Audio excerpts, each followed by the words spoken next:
తెలంగాణ రాజకీయాల్లో ఇప్పుడు hot topic గా మారిపోయింది సీఎం రేవంత్ రెడ్డి 2047 విజన్. ఒకవైపు కేంద్ర ప్రభుత్వ విధానాలపైన నేరుగా యుద్ధం చేస్తూనే మరోవైపు తెలంగాణ భవిష్యత్తును పూర్తిగా మార్చే మెగా మాస్టర్ ప్లాన్తో ముందుకు వెళ్తూ ఉన్నారు సీఎం. పెట్రోల్ ధరల పెంపు నుంచి మూసీ పునరుజ్జీవం వరకు కూడా యంగ్ ఇండియా స్కూళ్ల నుంచి గ్లోబల్ గ్రోత్ కారిడార్ల వరకు రైతులు, యువత, విద్య, ఆరోగ్యం, పరిశ్రమలు, ఎయిర్పోర్ట్లు, ఫ్యూచర్ సిటీలపైన రేవంత్ భారీ విజన్ ఇప్పుడు రాష్ట్ర రాజకీయాల్లో సరికొత్త చర్చకు లేపుతోంది. మరి 2047 లక్ష్యంగా తెలంగాణను ప్రపంచ స్థాయి రాష్ట్రంగా మార్చాలన్న సీఎం ప్లాన్ పైన మా స్పెషల్ స్టోరీ.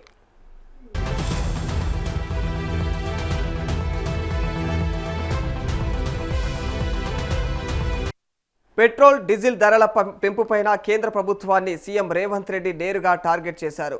ఇరాన్, ఇజ్రాయెల్ యుద్ధాన్ని సాకుగా చూపిస్తూ సామాన్యులపైన భారం మోపుతున్నారని చెప్పేసి ఆయన మండిపడ్డారు.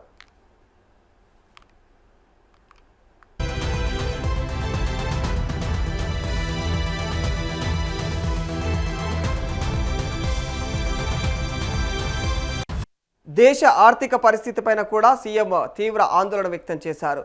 రూపాయి విలువ పడిపోవడం, చిన్న పరిశ్రమలు దెబ్బతినడం, యువతకు ఉద్యోగ భద్రత లేకపోవడం కేంద్ర వైఫల్యమేనని విమర్శించారు.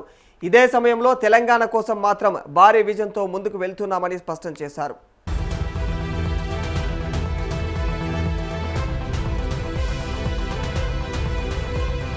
ఎనిమిది నెలల పాటు మేధావులు, కార్పొరేట్ నిపుణులు, ప్రజల అభిప్రాయాలతో రూపొందినటువంటి తెలంగాణ రైజింగ్ 2047 విజన్ డాక్యుమెంట్ ఇప్పుడు రాష్ట్ర అభివృద్ధికి బ్లూ ప్రింట్గా మారుతోంది. ఇక 108 దేశాల ప్రతినిధుల సమక్షంలో గ్లోబల్ సమ్మిట్లో ఈ విజన్కు ఆవిష్కరించారు సీఎం రేవంత్ రెడ్డి. హైదరాబాద్ నగర రూపురేఖలను పూర్తిగా మార్చే దిశగా ప్రభుత్వం అడుగులు వేస్తోంది. మూసీ పునరుజ్జీవంతో పాటు ఆక్రమణల తొలగింపు, నాలాల అభివృద్ధి, స్మార్ట్ ఇన్ఫ్రా పైన కూడా ఫోకస్ పెడుతోంది. మరి రాష్ట్ర వ్యాప్తంగా కూడా మెగా గ్రోత్ కారిడార్లకు కూడా ప్లాన్ సిద్ధమైంది.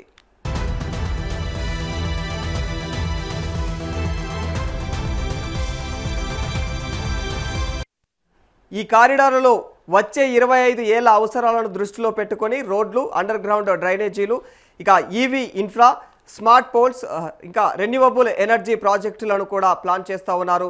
మరి వరంగల్ ఎయిర్పోర్ట్, ఆదిలాబాద్ ఎయిర్పోర్ట్తో తెలంగాణలో మరి కొత్త ఎకనామిక్ జోన్లు కూడా రూపుదిద్దుకోనున్నాయి. మరి విద్యారంగంలో కూడా రేవంత్ సర్కార్ భారీ మార్పులకైతే శ్రీకారం చుడుతోంది. మరి 1000 కోట్లతో యంగ్ ఇండియా ఇంటిగ్రేటెడ్ రెసిడెన్షియల్ స్కూళ్ల నిర్మాణం కూడా ప్రారంభమైంది. ప్రభుత్వ పాఠశాలల్లో బ్రేక్ఫాస్ట్, స్కూల్ కిట్లు, స్పోర్ట్స్, ఇంకా డ్రెస్సులు, ఏఐ ఆధారిత విద్యా విధానంపైన ప్రభుత్వం దృష్టి పెట్టింది.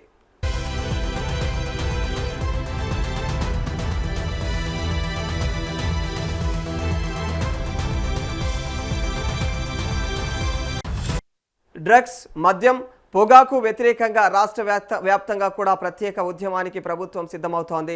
జూన్ 12న స్కూల్స్ రీఓపెన్ రోజున అయితే విద్యార్థులతో ప్రత్యేకమైనటువంటి ప్రతిజ్ఞ చేయించనున్నారు.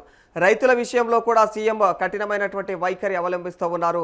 మరి ధాన్యం కొనుగోలులో ఎలాంటి నిర్లక్ష్యం సహించబోమని చెప్పేసి కలెక్టర్లకు వార్నింగ్ ఇచ్చారు.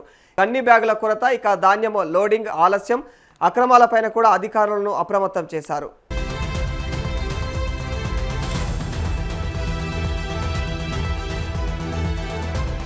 ప్రధాని మోదీతో సమావేశంలో తెలంగాణకు కీలక ప్రాజెక్టులపైన సీఎం రేవంత్ ప్రత్యేకంగా ప్రస్తావించారు. మరి ఇక రీజనల్ రింగ్ రోడ్డు, మెట్రో విస్తరణ, Musi project, Hyderabad to Machilipatnam corridor వంటి అయితే ప్రతిపాదనలకు కేంద్రం నుంచి త్వరిత అనుమతులను ఇవ్వాలని చెప్పేసి కోరారు.